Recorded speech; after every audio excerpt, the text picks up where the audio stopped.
Hello there, Alaskans, wherever you are. Welcome to the Must Read Alaska Show. Coming to you from somewhere in Alaska. This is the place where we talk about, you guessed it, Alaska. Where we keep the mainstream media on their toes and where we are standing up for what's right in a world run by leftists. You can find out more by heading over to mustreadalaska.com and also checking out the Must Read Alaska YouTube channel for some really great content. But first, let's get this party started.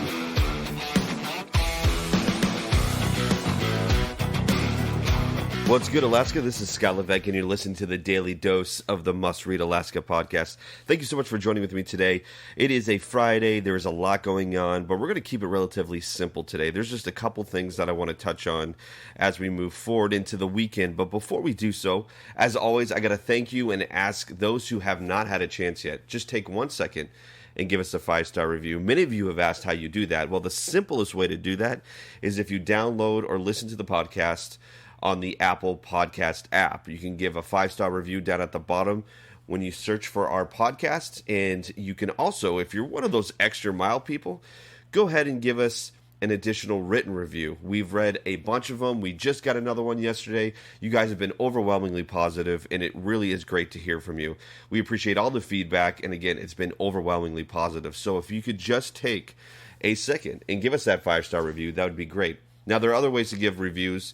If you go to Spotify, if you're on the Google podcasting app, there's many different ways. But many of you listen on iTunes podcasting app, and I would suggest doing it that way. We're at 102 right now. We're trying to get to 150, and we're well on our way there. Thank you guys so much again. So if you could take a second, give us a 5-star review. And if you're an extra mile guy or gal, go ahead and give us a written review as well. We really truly appreciate it. Well, let's get into some of the news today. One of the things that I think is really interesting is that Alaska has now joined 10 other states in suing the Biden administration over the controversial vaccine mandate. Now, Suzanne Downing wrote a great article about it, and here's the title for it. Alaska joins 10 states in suing over controversial Biden vaccine mandate for private sector companies. I think this is important. Listen, if you're reading and hearing the pulse of Alaskans that are conservative and Republican, this is something that I think they've wanted to see the governor's administration do, and the governor has done an excellent job of jumping on board with this. You may not agree with everything he does. You may not agree with everything that he has tended to do during this entire pandemic. I tend to actually follow the things that he has done that I've really enjoyed, which is giving people the choice. And that's what this falls down to. So Alaska and 10 other Republican-run states have filed a lawsuit on Friday against the Biden administration's COVID-19 vaccine mandate. And this is for companies that have more than 100 employees. And don't get it twisted here, people. If you think this is the line in the sand, it was an arbitrary line drawn. It was an arbitrary line drawn. And now you're going to see that as soon as either they get caught. Well, let's just put it this way. As soon as the Biden administration feels like they're either winning or they're losing grasp, they're going to lower it. They are going to lower it. And it's going to be essentially all businesses, all nonprofits, anybody that works will need to have a vaccine according to this administration. Now, I don't know how long that's going to be, but I can tell you this. It is going to be quick because I don't think you're going to see a lot of businesses actually falling to this. The other ramification from this is what businesses are already beginning to do, which is cutting their workforce down to under 100 and then just doing contract work for the other employees. I've seen this because businesses do not want to be in the business, quote unquote, of mandating and trying to keep track of how many people are getting vaccinated, and if you don't want to get vaccinated, weekly testing. It's an administrative nightmare, and the Biden administration knows that. There's not enough resources in those business sites, especially businesses between 100 and 500 employees. They've got a lot of other overhead to take care of.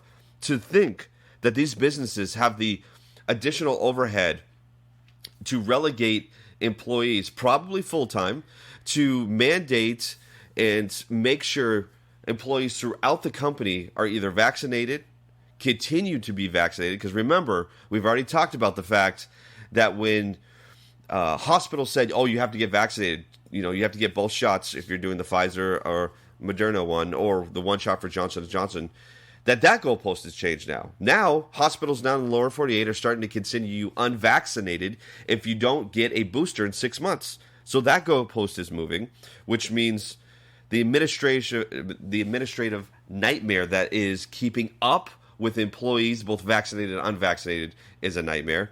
And then being able to enforce those in the workplace in real time, making sure. You know what's going to end up happening? It's already happening in the language. Vaccinated people get these rights, unvaccinated people don't get those rights. How are you going to make sure that that's enforced in the workplace? How are you going to make sure that's enforced in the workplace?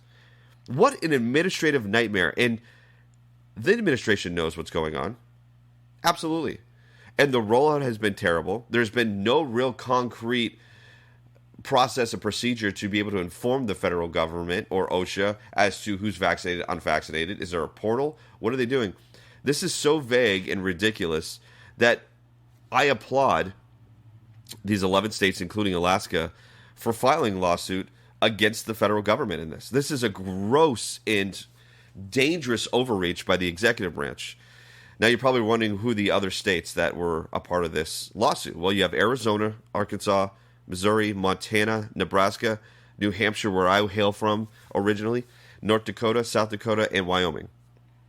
So those states, together with the office of the Iowa Attorney General, Tom Miller, who is a Democrat. Several nonprofits have joined, and 5 private employers have joined as well. It essentially says this: the mandate is unconstitutional, unlawful, and rightfully so unwise. I'm going to read you here from the article. Earlier in the week, some of the same governors signed a letter warning President Biden from taking the final step of enacting the deadline he promised to set during his executive orders in September. But the die was cast, and OSHA filed its ruling on Thursday, giving large employers until January 4th to have their workforce fully vaccinated. The rule applies to over 80 million workers. 80 million workers. On Thursday, Attorney General from Kentucky, Ohio, and Tennessee sued to stop the vaccine mandate for federal contractors. The mandate deadline is December 8th, but some sanctions are already going into effect. Among the private companies who joined the lawsuit are Rabin Group of Companies, Lawrence Transportation Company, Guy Chemical Company, Terry Mitchell, employee of Guy Chemical Company, and Independent Bakers Association. It's only going to get worse for the Biden administration. And what he's hoping for, guys, we talked about this yesterday, what he's hoping for is the bureaucracy that is OSHA will enable him to bypass any particular lawsuit ramification. Meaning, because OSHA is a bureaucratic organization, it does not have any people on there that have been voted in by the people. This is an appointed, non-voted in individual or individuals or an organization. This is bureaucracy at its worst. That's what this is. And states are tired of it. And I applaud these states because it's very, very true. This is a gross overreach. It's unconstitutional, unlawful, and very unwise. I mean, right now we've essentially obliterated the flu for COVID. And apparently, even the CDC guidelines, when we look at what Fauci has said throughout the last year and a half, all of this stuff seems to be going to the wayside to push forth an agenda here. I mean, when we say we follow the science, yes, the science is clear on a lot of different things, but I would say if you get 10 scientists in the room, not all of them agree on masks, not all of them agree on the effectiveness, the efficacy of the vaccine, particularly certain types of vaccines. They also I would assume most of them would say this is still an experimental vaccination process. The mRNA vaccine is still experimental. Doesn't mean it's wrong.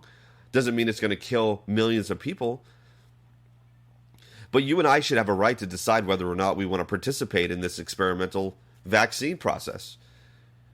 I mean, when did we decide that logic and reason and science gets thrown away for fear, political gain, and pandering? It's a sad... Listen, I've always said to you, I'm not against the vaccine. I'm not against the shot. I'm not against any of that.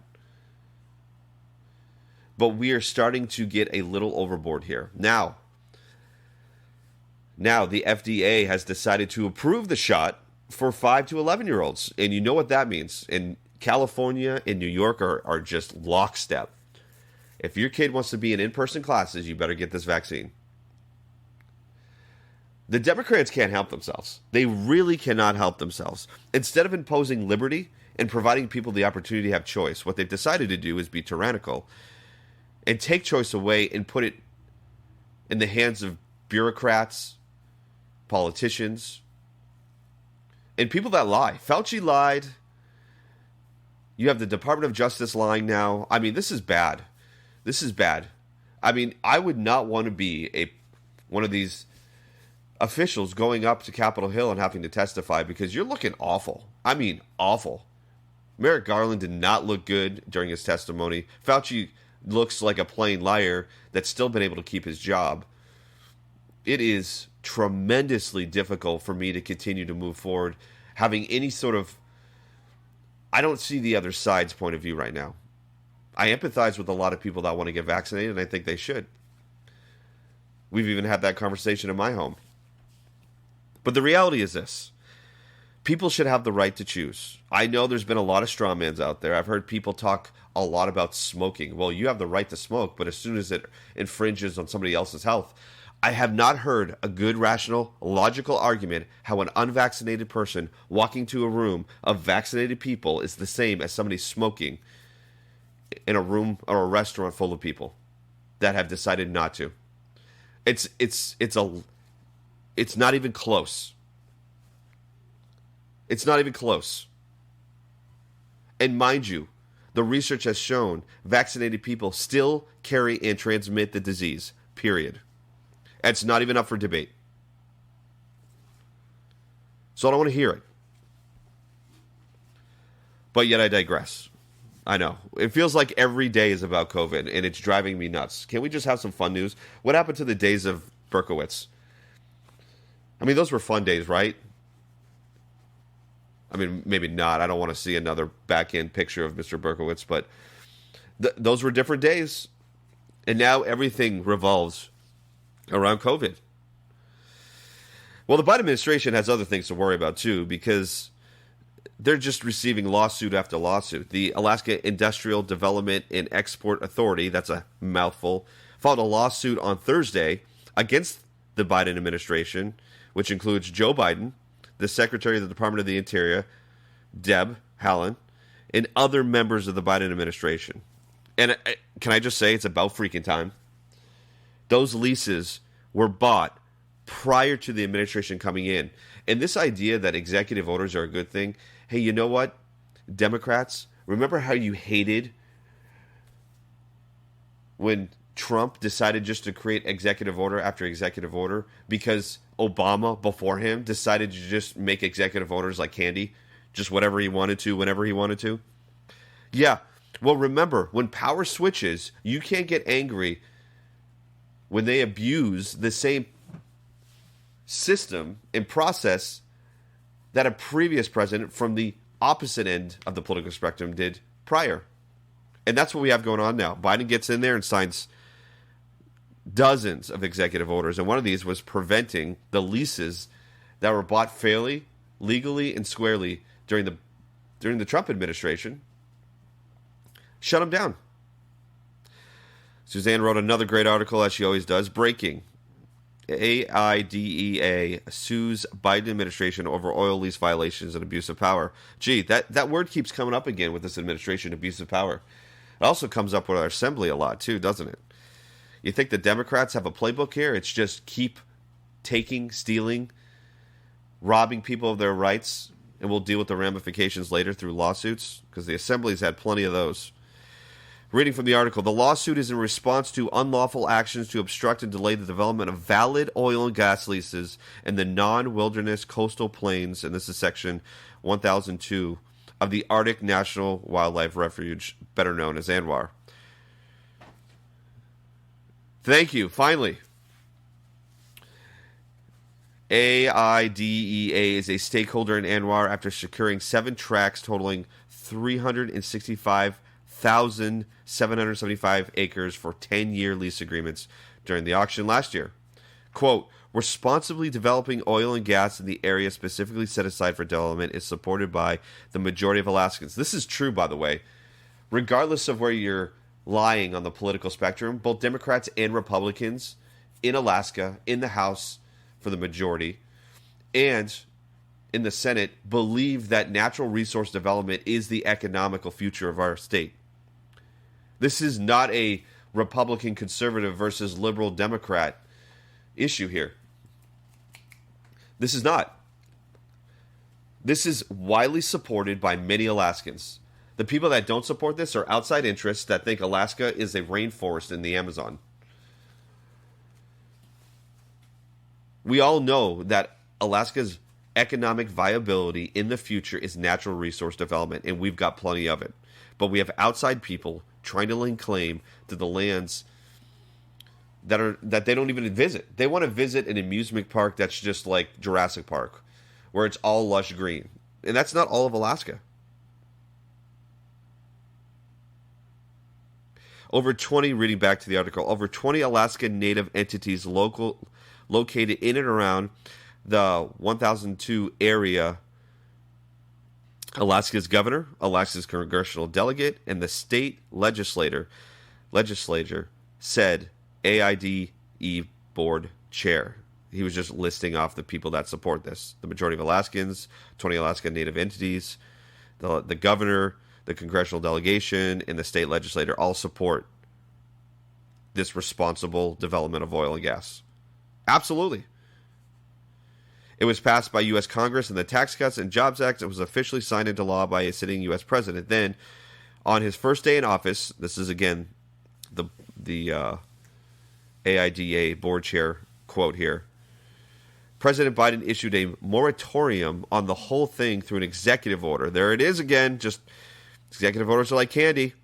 I don't like the idea of turning our nation's energy security over to Russia, Iran, and Venezuela. Yeah, you think? Absolutely. And then what ends up happening? Joe Biden's got to beg OPEC, China, Russia to release oil reserves because we have an oil shortage, gas reserves because we have a gas shortage. It makes us look weak. 2 years ago, we're energy independent.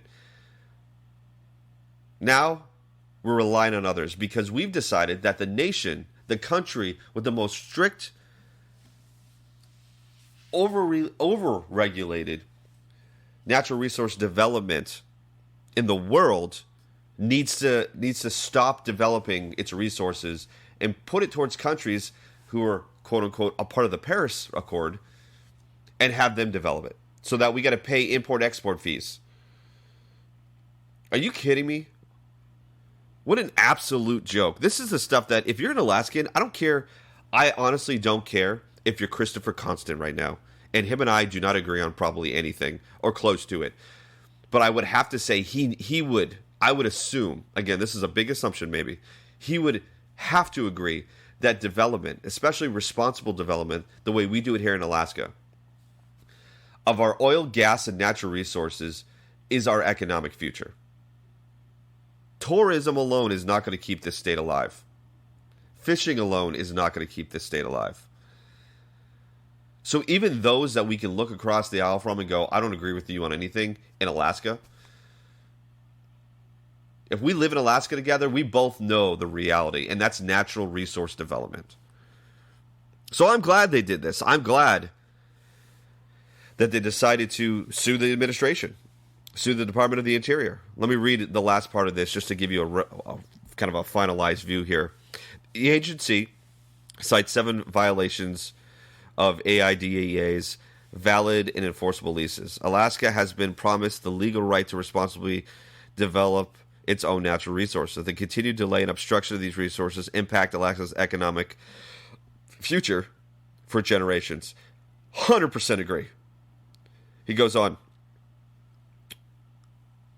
I think this is how you say his last name is Witzner. Alan Witzner is the executive director of AIDEA. The Biden administration's brazen attempt to try to strip away valid and legally acquired oil and gas exploration leases in ANWR is just one more example of an administration with little to no regard for the rule of law. And that goes beyond this administration. That seems to be a very left-leaning thought. Sue us. You don't like it? Sue us. We'll settle this in court, and it'll take forever. He goes on, or any understanding of how the nation's energy infrastructure actually works. And that is 100% true. This was said by Governor Dunleavy.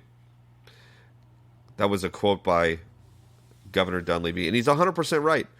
He goes on, the 1002 area, or the 1002 area, was specifically set aside by the United States Congress for exploration and development.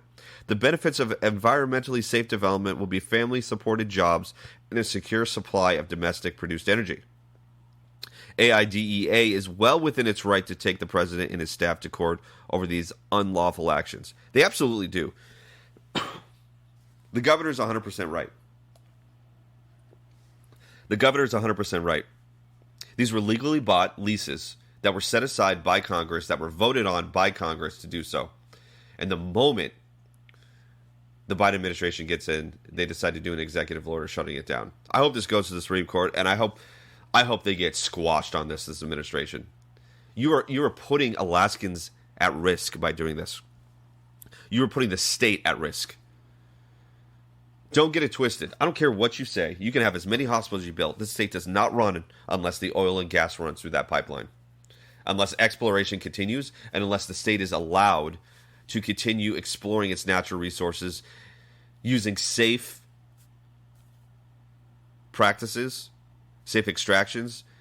Guys, I mean, I'm probably preaching to the choir here. Alaska and the United States have the safest natural resource extraction, exploration, and production out there, bar none. And yet we're sitting at the Paris Accord apologizing for the fact that we got to foot the bill for the rest of the world, apologizing for the fact that we don't want to do that, and that President Trump decided to remove us because looking at the deal, it was a bad deal for us. So he decided, you know what? We don't need the oil from OPEC. We don't need the oil from Russia. We'll just do it here because we've got it. And the Biden administration has decided that we're going to be dependent on other countries. Talk about a national security threat. I mean, come on. And at the same time, decides to put the state at risk as well. All right, well, that's the two topics for today. Listen, guys, I don't want to keep going on. We're sitting about 21 minutes or so, and it's a Friday, and I'm sure you just want to hear something snappy. Listen, I'm passionate about it. This state, I love Alaska. I want this state to survive. I want this state to thrive. I want families to want to be here. I want people to feel like they're have a purpose and this state's going to be around. And what's going on in this administration is awful. And I can only hope that what we saw in Virginia and what we're seeing in New Jersey and what we're seeing in Pennsylvania and a lot of these states that are gaining ground in the conservative Republican side happens here in Alaska. And that the lawsuits that are being placed upon this administration actually, we need to get the government out of everything. Texas right now sending the National Guard to the border, building the wall. Florida sending the National Guard out to make sure that travel is not impeded by the federal government. I mean, states are beginning to look at what's going on with this administration and going, yeah, hard pass, guys. Hard pass. And I don't want to sit here and live in a state that's being just destroyed by an administration that has no clue what it's doing. No clue. You may not have liked Trump, but Trump provided avenues and opportunities to develop natural resources here in Alaska. So you may not have liked the man, but the man was willing to provide Alaska the means necessary for economic viability in the future for this state. I'm just saying, if you're somebody who voted for Joe Biden, but you're upset about what's going on with Alaska's ability to develop natural resources, what did you think was going to happen? He said it through the campaign trail. He did not want oil, gas, or coal to be a part of America's future. Hey, I'm all about solar panels and whatnot, but don't get it twisted. See, the big lie they're telling you is that we're just going to get rid of oil, gas, and coal completely. You can't do that. Even if you want to go electrical, you can't. You can't get rid of that. All right, listen, I've ranted enough. Maybe it's the weather outside. It's pretty rainy here in Anchorage. Maybe I'm just feeling like Eeyore. But there is hope, guys. There is hope. There's definitely hope, and we're seeing it We're seeing the great recoil from the Biden administration already. We're already seeing it. Year and a half in, we're seeing the great recoil, and people are just fed up. And so I hope people show up for the midterm elections in 2022. I hope they do, and I hope they make a statement in the House and in the Senate. I hope they do. Because you know why? This gross misuse of executive branch power is... You're setting precedent that you're not going to like. It's just the reality. But you know what, Alaska? It's okay. It's okay. Listen, if today was more of a rant day, I got to be a little bit of some things that are going on with the... This was more national news that pertain to Alaska. But listen, if you like what we're doing, I want to encourage you to go to mustreadalaska.com, and up at the top right, go ahead and hit the donate button. Very much appreciate that. We love hearing from you guys, and we love that you support, listen, and read all the content that we're producing. But to keep this operation going, we're a three-person operation trying to keep this thing going, and Suzanne puts out tons of content. John does incredible work for us on the back end, and obviously hosting the Monday podcast, and I'm just, again, riding those coattails. But if you want to support us, please go to mustreadalaska.com, and at the top right, give a donation. Every little bit helps and keeps this operation going. And if you haven't yet, go find us on Facebook, on MeWe, YouTube, Parler, Twitter, Rumble. It's all under the same handle of Must Read Alaska, one word in that. Well, guys, thank you so much. Have a great weekend. Until next week, take care, Alaska.